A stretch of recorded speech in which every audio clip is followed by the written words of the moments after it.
Hey, what's up, everybody? This is another episode of It Is What It Is podcast. I'm your host, Cody Kelly. I have my esteemed guest with me, Kevin Wembley. Kevin has recently put out a hip hop project, had a great, amazing album. He agreed to be on the show. So I just wanted to have the opportunity to connect with him. So, Kevin, how you doing? I feel good, man. How you doing, man? I'm doing well, man, in the midst of everything and kind of this new world, this post-COVID-19 world. I can't complain. God's been good. I wanted to connect with you, man, because you went through, this entrepreneurial route, right? And really starting your own label. And then I remember you made the status, hey, look, I started my own label. Y'all come support. And then the bottom fell out. Literally, it was like the next day, everything got shut down. So how did you go from having your career, deciding to really put your chips all in, and then where you are now?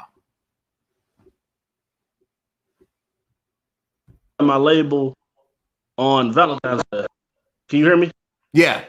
Okay. I started my label on Valentine's Day. Well, the day before Valentine's Day. And then I dropped a music video on Valentine's Day. And literally 2 weeks later, the whole world shut down.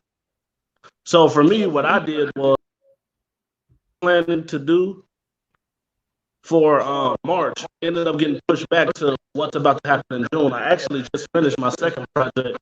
But starting the label, a lot of people think that I did it because like I want to sign people and stuff like that.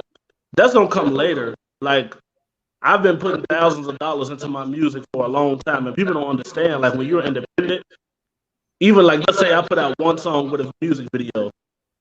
The beat is probably because I buy exclusive rights to everything that I put out because if it blows up, I don't want to be sued. So a lot of people just find stuff YouTube and start rapping, or they'll find a producer, their friend or something, and get a beat and start rapping. Sometimes I have dudes who will send me beats, but for me, for starting the label for business, because now all the money that I put into my music, gas to drive to the video, studio time, beats, videos, all of that, it goes as copyright. So now when I do my taxes coming on the beginning of next year, all of that stuff I'll finally get back. I've never got money back. I have before because 40,000 people streamed my first project. I was excited about that. You know what I mean? I got some money off of that, but I never had my business intact. That was my real reason for starting it. Now, as I build this brand and build the brand of high quality music, then I'll focus signing other people. But when COVID happened, everything just got pushed back. I mean, I knew the world was on hold. Just because the world on hold, that don't make you stop working. You know what I mean? It's just like even if you had a job, a desk job, they're gonna send you home. You're still gonna work though.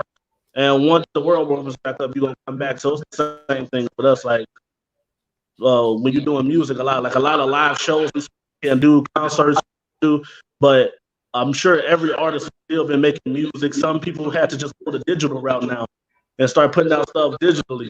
One thing I realized about music though, like in 2020, people want to buy into you. Like in music, people are buying into you, your personality, everything. So when you drop music, they'll pay attention. If they don't know you, they're not going to be invested. You know what I mean? So as long as people are seeing me, whether that's on in person doing the show, which it hasn't been since COVID, I've been put up, or on the internet, people are still seeing me. If you log into your Instagram, your Twitter, your Facebook, and you singing KC Wembley, whatever, you're still seeing my name, which is still promoting me. So when I drop music, it'll still be in front of you. Well said, well said. So, and you touched on it, really having that personal connection with your audience really being your selling point. But how did you get there? I know you, maybe people on the show, people are watching, streaming, may not know your background. Right. You and me both grew up in the Grand Old Church, and that has been an interesting development. How did you go from, being involved in the First Family to this ministry-led family to now, really pushing something that 20 years ago we would have been brought to the altar for? And it's not that it was right or wrong. It's just a lot of ignorance that has happened, right? So tell me about that evolution. Yeah, for me, it was a lot of mental bondages that I had to break myself. Not break myself, but it took time. You know what I mean? You know how we grew up. And I still respect and believe the way that we grew up. I think a lot changed for me. Like I was so sheltered and I said, me and you going, how it feels like convocation week, 7 services in 1 week. A lot of people don't understand that. You know what I mean? I grew up playing the drums. My brother is deeply invested in church, still to this day. For me, when I went away to college, it kind of opened my brain. Like I've always been interested in music. You know what I mean? I wasn't allowed to listen to hip hop in my household. I started sneaking and doing it my senior year of high school. So I'm in my mom's house. All we listening to is Ty Tribbett and Kirk Franklin, and that's all I know. You know what I'm saying? Fred Hammond. And then I started looking up stuff on. Now, obviously, I heard the worldwide songs, like the big songs, the big hip hop songs that you can't escape whether you listen to hip hop or not. But I started getting invested because I used to growing up on the West Side. Like a lot of times, I know you know this, but a lot of people don't know. Like growing up on the West Side, I always used to rap, but it always used to be like this gospel or something funny. You know what I'm saying? I never thought about taking rap seriously. Like, I went and got my whole master's degree before I started a label. You know what I mean? Like, in my head, it was kind of like I would never do this seriously. It would always be fun. You know what I mean? Because when I'm looking at hip hop, it's like one thing about me, I don't lie. I do my best to be as pure as possible myself. You know what I'm saying? So when I'm seeing people with colorful dreads and face tattoos, and I'm thinking that that's the direction of hip hop, but it's not. Hip hop is really two-sided, and everybody who is really themselves, the people that I look to are themselves.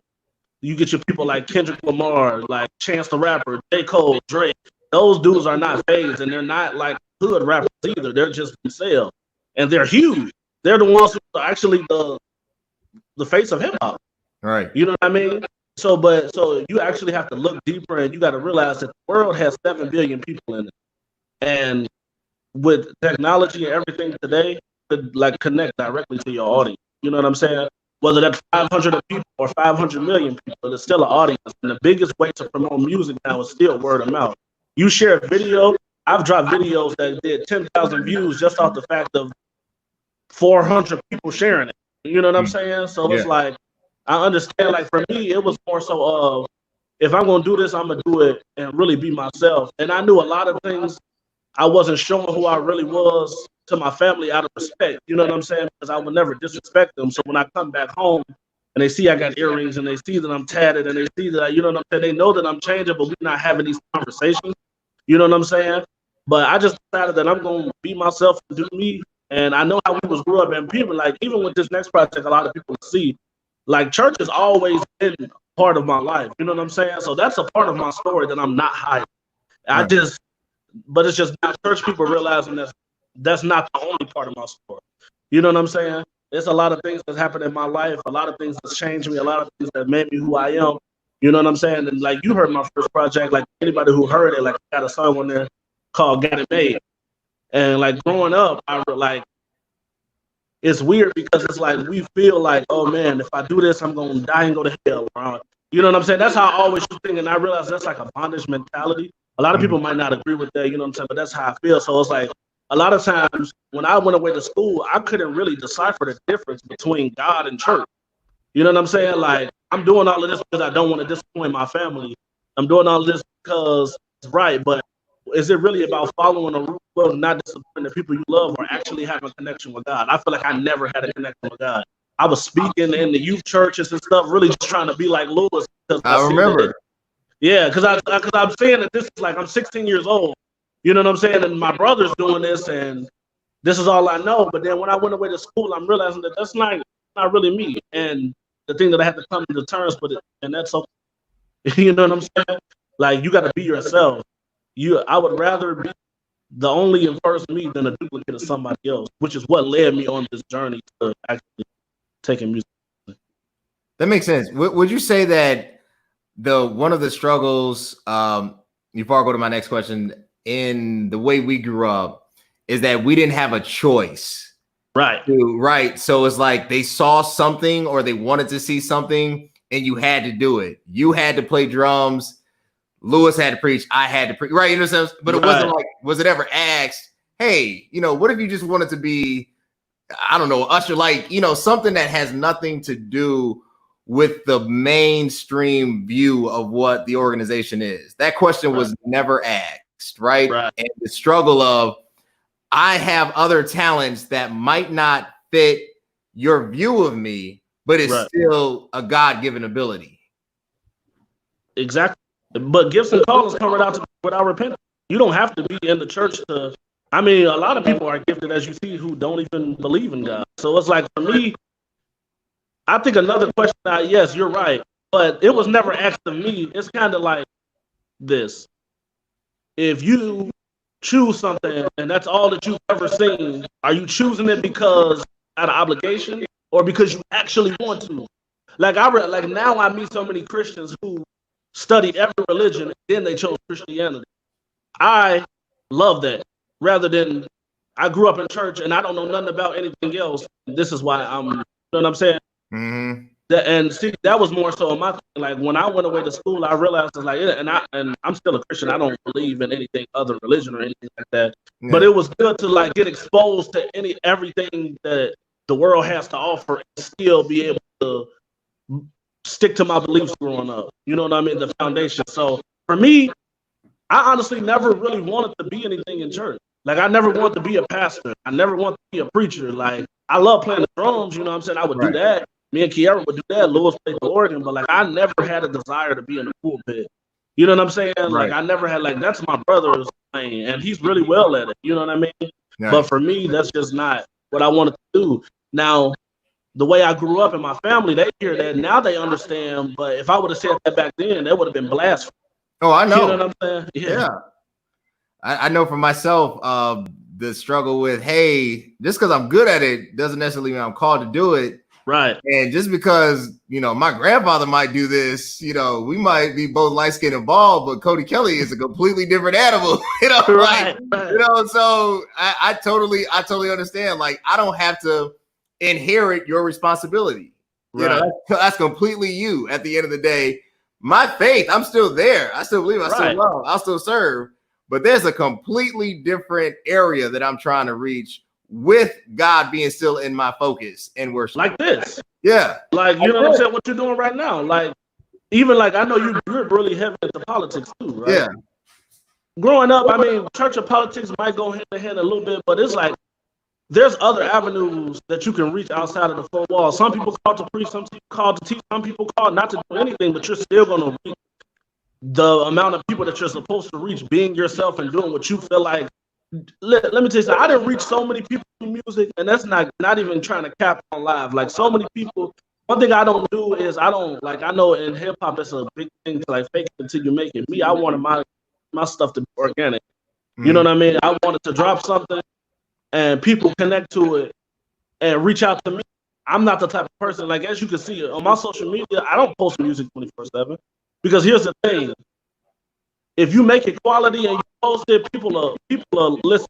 You know what I'm saying? You don't have to drop something every week and tag 100 people and for them to know that you're serious about music. If anything, you're going to annoy people, like, for the most part. Like, for me, it's just like, okay, focus on the product. And my thing that I'm focusing now is marketing. You know what I'm saying? And sometimes a lot of marketing takes you to keep reposting. And that's one thing I'm realizing as I'm like studying marketing, things like that. But I feel like if you make the product quality, which is why I tried to call myself, which is why I did brand myself as high quality music. Like, when you post it, it's going to promote itself. Yeah. You know what I mean? Definitely. Let's shift focus. Hip hop, right? Mm-hmm. So, you know, we grew up. I've always been a fan of hip hop. First hip hop album was actually Missy Elliott, The Real World, 1997. My brother got Ready to Die by Biggie and Tupac. So he had the two albums I was going to purchase. Wow. So I bought this. My mother found out we bought it because, you know, my dad didn't care, you know, but my mother found out we bought it, threw our hip hop albums out the window. But I've loved hip hop forever, right? Right. But the sound has changed, right? And when you think of what's going on, you think of the Ahmaud Arbery's, you think of the George Floyds, you think of just mass police brutality and hunting of just Black people, whether it's Breonna Taylor or whoever.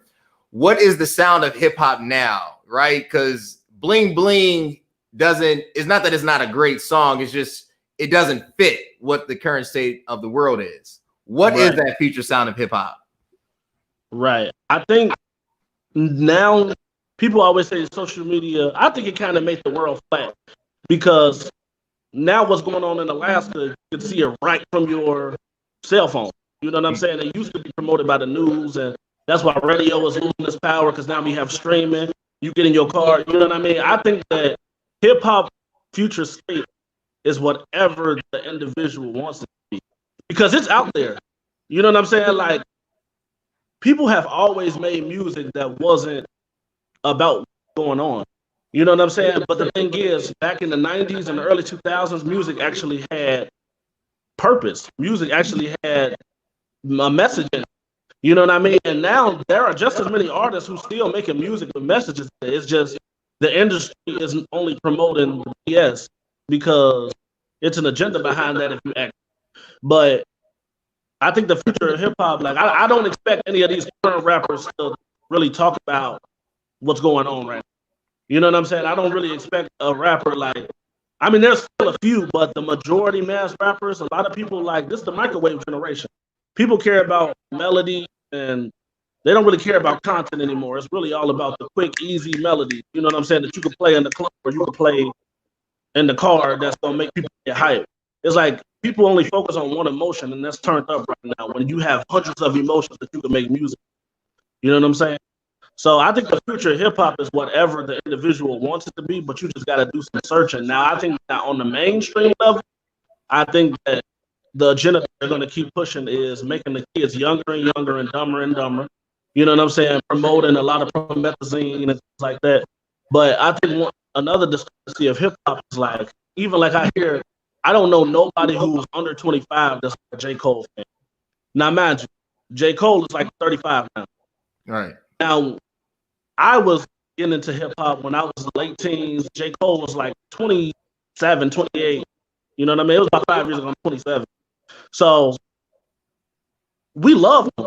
You know what I'm saying? Like, 95% of his fan base are 25 and up. It's like us. You know what I'm saying? Yeah. But a lot of times the hip hop people always say, you know what I'm saying, the youth run the hip hop.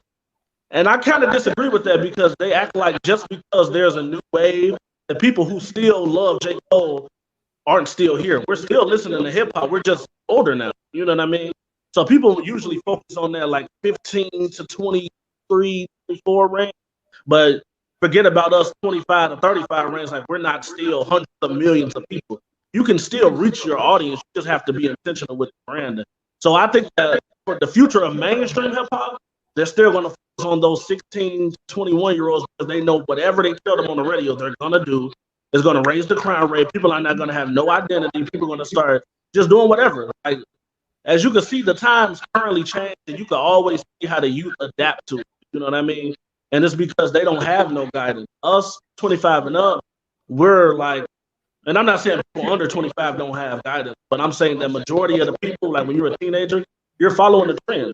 Us, that's grown men, we create the trends, and we create whatever trends we're going to follow, and we don't follow trends. You know what I'm saying? We do whatever we want to do. Like, you're married, you have a, you know what I'm saying?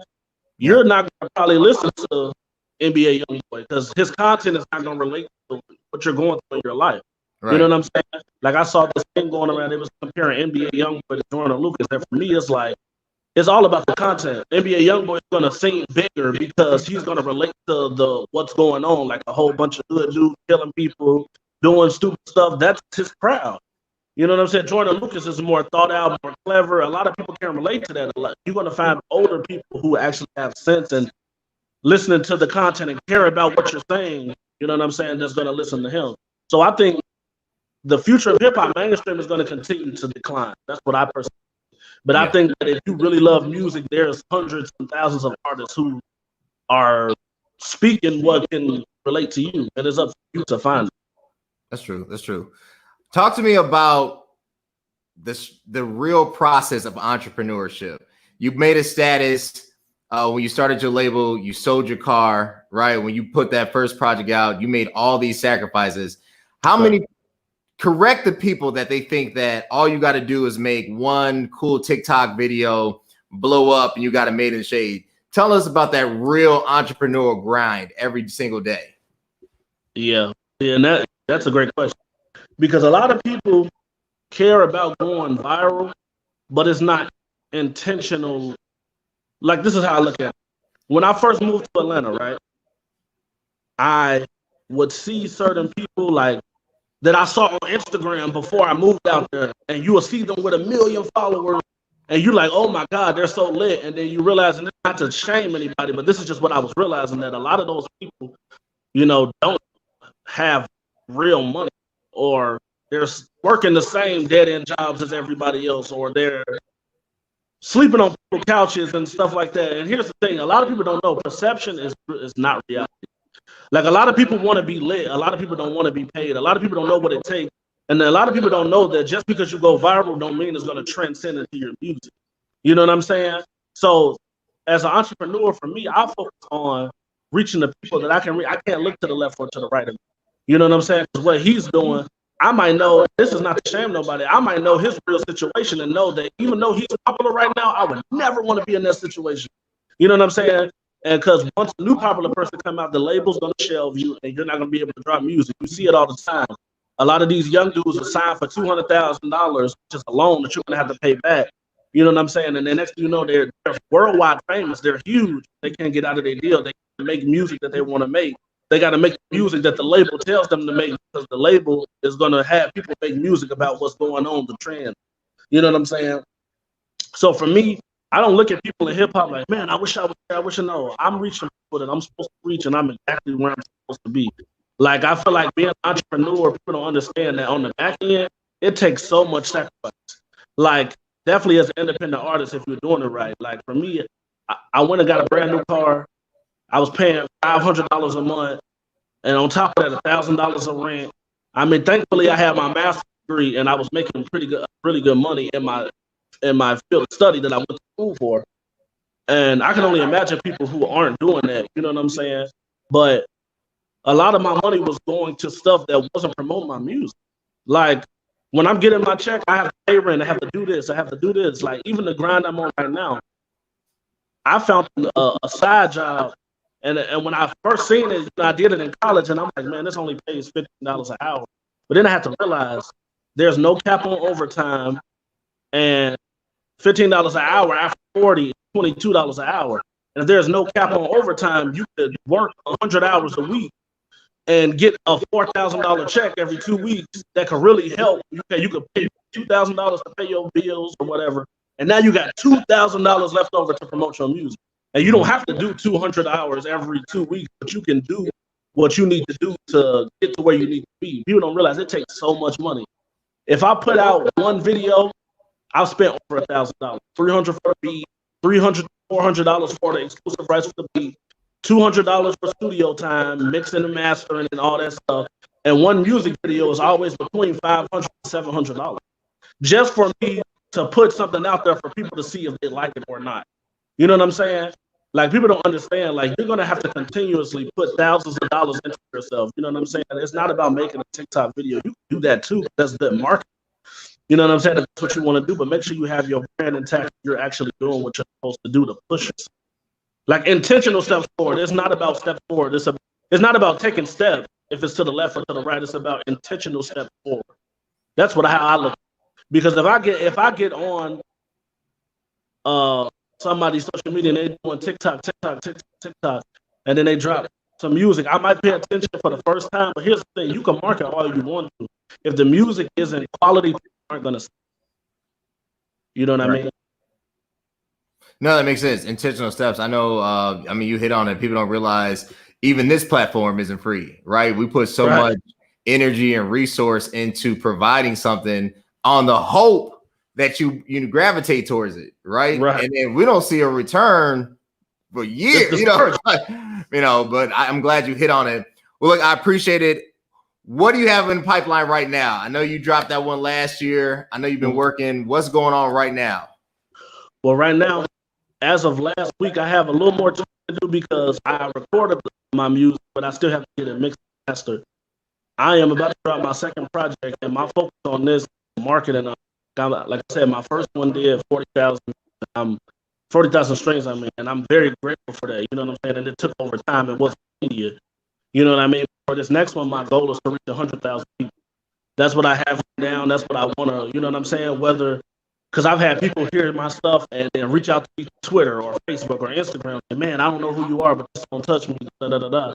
And I'm really thankful about that. But a lot of my support comes from the people who either knew me on this path, such as yourself, as I've grown up, who I've met, or people over the internet or whatever. But right now, I have to work my second project about to drop, and I'm going to focus on promoting that. And I took my time with this one to really dig in to reach like my target audience that I really wanted to reach. Like my first project, I feel like that was a test run of like, I was going through a lot of stuff in Atlanta. I had sold everything, moved out there, was sleeping on the floor. I was living with TJ my first 8 weeks. I mean, we both TJ.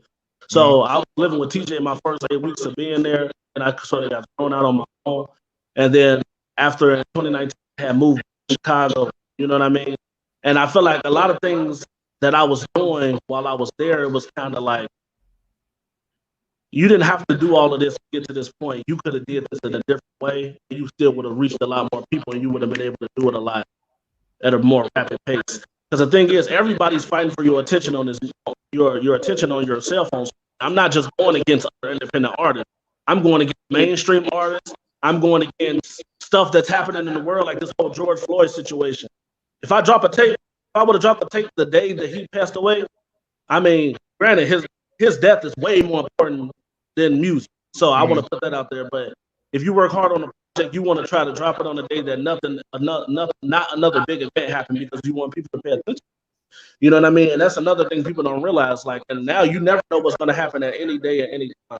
You know what I mean? So like, it's about making the product quality and just keep promoting. Because even if you drop something on a day and then an event happened that you didn't know was going to happen, and everybody's talking about that instead of music, you still got to continuously promote yourself. You know what I mean? Yeah. So my thing is, I want to focus on continuously promoting myself. My thing is, I'll post it, people will support, and then that'll be it. I want to continuously support, because even if I post the same song that got 10,000 views last year, that's only 10,000 people. It's 7 billion people in the world. So there's still a lot of people that's new music. You know what I mean? So I want to focus more on the marketing side, but my goal is to push the second project. That makes sense. You hit on it. I know I got 2 questions. I got a couple more minutes left. You're a black man. I'm a black man. George Floyd. How do you feel? Right? Like I mean, obviously you're not speaking for all black people. I don't think anybody can have that type of power and that influence that I can speak for everybody. But speak for yourself. How do you feel?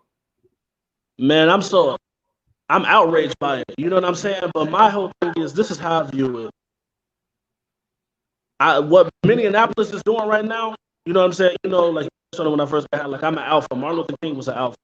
And he promoted peace. The way I grew up, I promoted peace. Honestly, the same thing keeps happening. You see a black man get killed, we'll protest, and then we'll disappear. And then a year later, it'll happen again, we're mad again. And a year later, it'll happen again, we're mad again. But when is it going to actually change? And I'm so pissed off by this. I am agreeing with what Minneapolis is doing right now. I don't agree with the whole looting and burning down schools and stuff like that. But you got to make the people in authority feel you. You know what I'm saying? We all saw the video. He put his knee on his neck, and the man died.